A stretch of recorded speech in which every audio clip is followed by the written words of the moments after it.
Are you a student struggling with English B?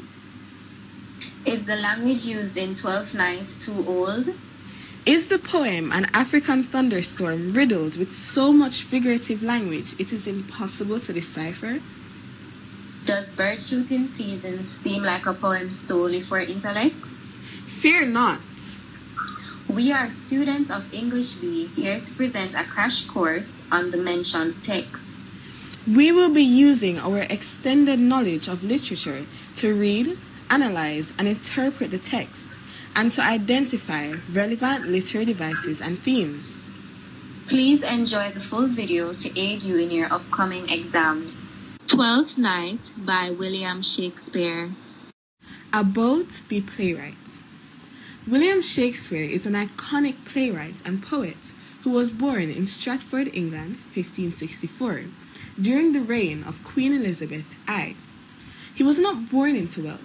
Instead, he curated wealth through his magnificent plays, which were renowned in his country. Part of the reason for Shakespeare's popularity was the fact that he was a great adapter, a realist, a language magician, and a theatrical innovator.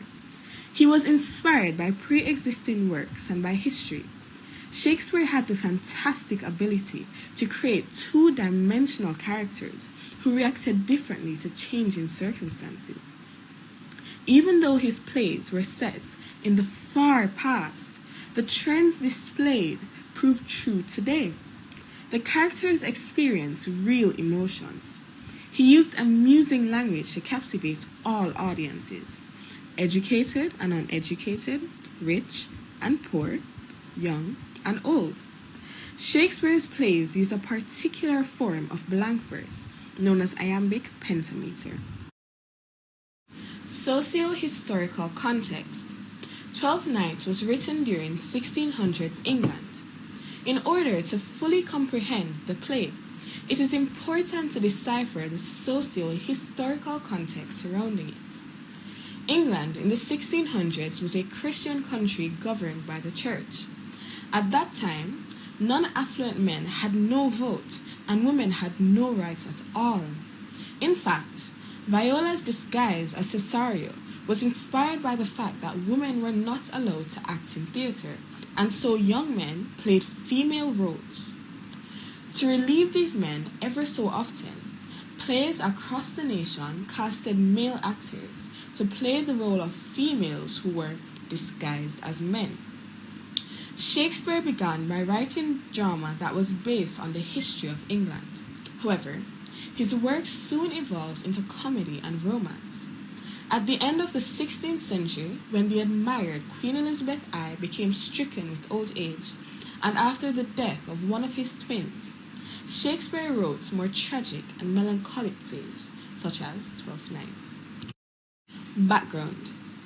Twelfth Night was a real European holiday which was inspired by the Roman tradition Saturnalia, which involved the temporary suspension of usual social and public order, trading, and school, also known as the Christian Feast of Epiphany.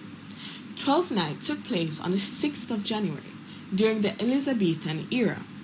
During this time, joy was spread by making a mockery of things the English usually held sacred, such as class division. During the festivities, servants mixed with their masters, spoke and acted as if they were of the same social class. This may be applied to Shakespeare's play, seeing that Malvolio ignored the rules of social class when he acted casually and flirtatiously with his mistress. A brief summary for Twelfth Night. During a shipwreck off the shore of Illyria, twins Sebastian and Viola lost each other. Each thought the other was dead. Viola poses as a boy named Cesario and joins Duke Orsino's court. The Duke thinks he's in love with Lady Olivia and sends Cesario to plead his cause. Shortly after their encounter, Olivia falls in love with the messenger who is Cesario. Viola, over time, falls in love with Orsino. An ironic part of the play that involves the household of Lady Olivia, involving Festa the Jester, Sir Toby, Sir Andrew, and Maria. They plot to bring down the prideful, arrogant Malvolio by sending him a love letter that is supposedly written by Olivia to him, encouraging him to show his affections for her, smiling constantly, and dressing himself in cross garters and yellow stockings.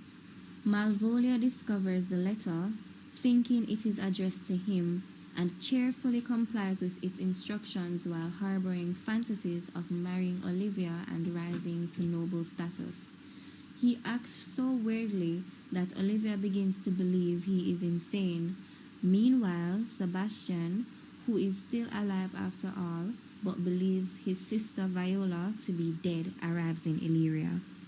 Important characters in the play. Duke Orsino, the wealthy duke who was in love with Lady Olivia. Lady Olivia, a wealthy countess in mourning who was in love with Cesario. Viola, twin of Sebastian who disguised herself as him, in love with Orsino. Sebastian, twin of Viola who served to develop the play. Antonio, loyal friend of Sebastian. Malvolio, conceited servant in love with his mistress. Sir Toby Belch, rowdy, drunkard uncle of Lady Olivia.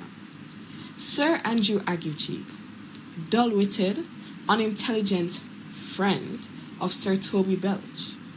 Maria, witty, cunning servant of Lady Olivia. Feste, the most intelligent fool. Dramatic devices seen in Twelfth Night. Soliloquy. Olivia used this device to reflect on her feelings following her discussion with Viola. She declares during her brief soliloquy that she is ready to be infatuated with the new Cesario. Aside. Viola uses aside to enlighten the audience on her thoughts of her love for Orsino. Dramatic irony. Olivia is not aware of Viola's identity. Similarly, Cesario, who is Viola, is unaware that her brother is alive. Paradox, which can be seen in Act 1, Scene 3. What is pourquoi? Do or not do? I would I had bestowed that time in tongues. Here are some themes in the play. Disguise, Act 1, Scene 3. Love triangle, Act 1, Scene 5. Unrequited love, Act 1, Scene 4. Deception, Act 2, Scene 3. Loss or death, Act 1, Scene 2. Gender roles, Act 3, Scene 1. Class, Act 2, Scene 5. Storm. From the west, clouds come hurrying with the wind, turning sharply, here and there, like a plague of locusts, whirling, tossing up things on its tail, like a madman chasing nothing. Pregnant clouds ride stately on its back, gathering to perch on hills, like dark, sinister wings. The wind whistles by, and trees bend to let it pass. In the village, screams of delighted children toss and turn in the din of the whirling wind. Women, babies clinging on their backs, in and out, madly, the wind whistles by, whilst trees bend to let it pass. Clothes wave like tattered flags, flying off to expose dangling breasts, as jagged blinding flashes rumble, tremble, and crack amidst the smell of fired smoke and the pelting march of the storm. A brief summary for An African Thunderstorm. The poem describes a huge storm that is approaching toward an African hamlet, wreaking havoc as it approaches and passes through it, and causes the trees to bow under the force of the winds. Children laugh and yell as the storm approaches. The clouds are heavy with rain, and the storm is moving swiftly. However, the mothers remove the children as they try to find shelter from the storm. The parallel between the storm that actually occurred and colonization in the poem provides a hidden significance in lines that are similar to those of slave songs. The storm is described as a pelting march to portray its domineering presence, as was European colonization of West Africa in the past. The poem draws reference to the ways in which African culture and society was dismantled and replaced with a European way of life.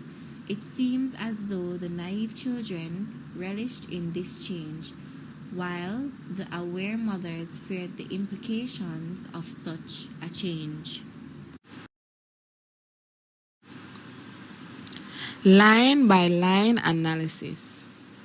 Here we'll be looking specifically at stanza 1. Stanza 1, lines 1 to 3. Here, a storm approaches Africa from the west, which may be interpreted as the Western world, Europe. The invasion of the Europeans is considered a storm because its purpose is to attack and destroy African culture.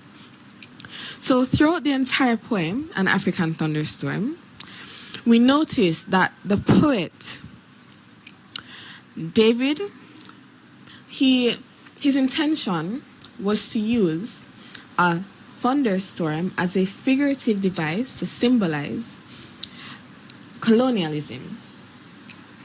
And specifically, in lines 1 to 3,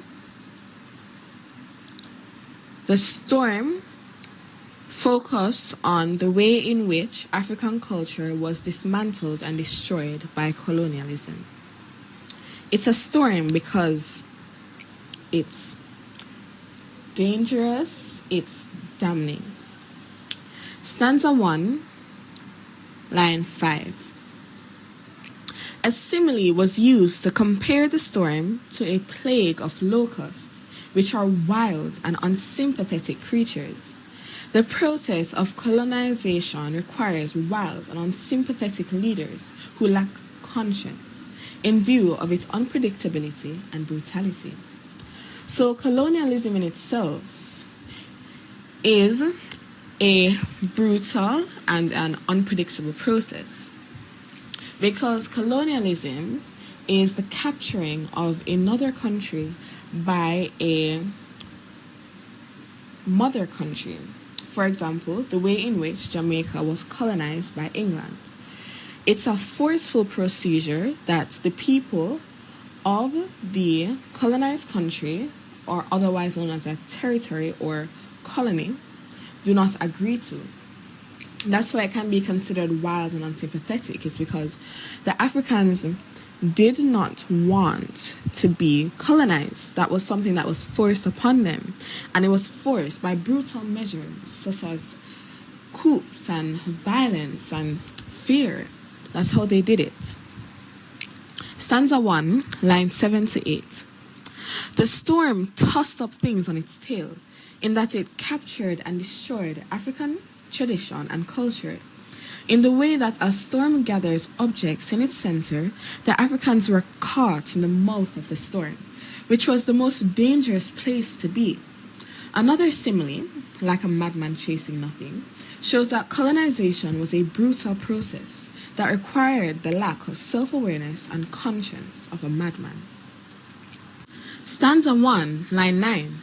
Personification of clouds set the scene of a gloomy day where rain will fall. The phrase pregnant clouds, it seems as if the poet here was trying to foreshadow a gloomy and miserable day by setting the scene of a place where rain threatens to fall. That's the significance of the phrase pregnant clouds. It's foreshadowing rainfall. Stanza 1, line 14. Like trees who cannot withstand the strength of a storm, the Africans were no match for the strength and prowess of the Europeans, and so they had to bend to their will. So like the trees that bend to let the storm pass, the Africans had to bend to the will of the Europeans who wished to see the dismantling of African culture to be replaced with European culture. And like the trees who could not withstand the strength of the storm, the Africans could not withstand the strength of the Europeans, who had advanced weaponry and machinery, which was something that Africans at the time of colonization lacked. They were still very primitive beings who utilized guerrilla warfare to defend themselves. Continued analysis for an African thunderstorm. Stanza 2, lines 16 to 23, which reads, "In the village, screams of delighted children toss and turn. In the din of the whirling wind, women, babies clinging on their backs in and out madly." Here we can observe that despite the whistling of the wind and the impending clouds, the children don't seem to be completely terrified. They appear to be anticipating either the upcoming rain and wind that is sweeping everything in its path. The poet portrays how the children's delighted yells are lost in the loud wind as it blows, noting that their screams toss and turn in the roar of the swirling wind. Line 22 shows contrast between the babies and the children's joyful screaming. The mothers move frantically in a kind of craziness as the storm approaches. Instead of being excited, the newborns cling onto their mothers' backs. Stanza 2, lines 25 to 33, line 27 to 29, discusses the people's clothing in the village is being torn off their bodies by the wind's furious waves. By displaying tattered flags, in quotation, which indicates that their clothing is torn and ragged. This also draws attention to the state of their attire. Lines 30 to 33 allows the reader to be able to visualize the storm's destruction because of the emphasis of the onomatopoeia, rumble, quake, and crack. Nonetheless, the persistent storm keeps moving forward without giving a thought of the destruction it has left in its path. Themes: colonialism, stanza 1, lines 1 to 2. Invasion, stanza 2, lines 20 to 30. Nature, stanza 1, lines 11 to 15. Brutality, stanza 1, line 9. Stanza 1, line 13. Birdshooting season by Olive Sr. Birdshooting season, the men make marriages with their guns. My father's house turns macho as from far the hunters gather. All night long, countless women stir their brews, hot coffee, chocolata, cerci, wrap, pone, and tie leaf for tomorrow's sport. Tonight the men drink white rum neat. In darkness, shouldering their packs, their guns, they leave. We stand quietly on the doorstep shivering, little boys longing to grow up bird hunters too, little girls whispering, fly birds, fly. Line by line analysis. Stanza 1, lines 1 to 2. Metaphor: men make marriages with their guns. Given that this is bird shooting season and you need your gun to shoot, the men's relationship with their guns, which is not a literal marriage, shows how closely they were bonded and how important they were to them. It is almost as if women have been replaced by the love for guns. Stanza 1, lines 3 to 4. Generally, bird shooting is considered a manly task. The use of the word macho encompasses the idea that bird shooting was used by the persona to develop his own masculinity. The underlying meaning of the term could be to imply that the activity is hypermasculine because it is a violent and cruel activity to enjoy. The hunters were eager to engage in the activity, and so they gathered from afar. Stanza 1, lines 5 to 8. Even though the women do not directly engage in bird shooting, evidently it is a treasured tradition because the women celebrated by cooking a feast of native Caribbean treats in order to feed and support the men. Now you see, the poet is evidently creating a clear contradiction between the roles of men and the roles of women, because the men here enters and they're engaging in that task. However, the women are taking up much more domestic chores, such as cooking. Stanza 1, lines 9 to 10. The men anticipate bird shooting by enjoying the meal with pure white rum. The use of the word sport implies that it is a competition as well as a game for the men. That is, bird shooting is a competition among the men. The neat white rum was used to further portray the masculinity of the men. As we know, it is a common consensus that it makes you stronger if you can hold your liquor, as they say, in that if you are able to consume a large amount of alcohol without getting drunk easily, if you are not a lightweight, that is considered a sign of strength. In this case, a sign of masculinity. Stanza 2, lines 11 to 12. The scene created was one of darkness to foreshadow the bloody fate that awaits the birds. Similarly, guns create the effect of fear.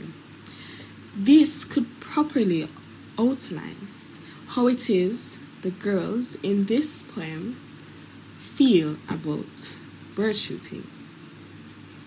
They seem to not be as excited about it as the little boys are. Stanza 3, lines 13 to 17.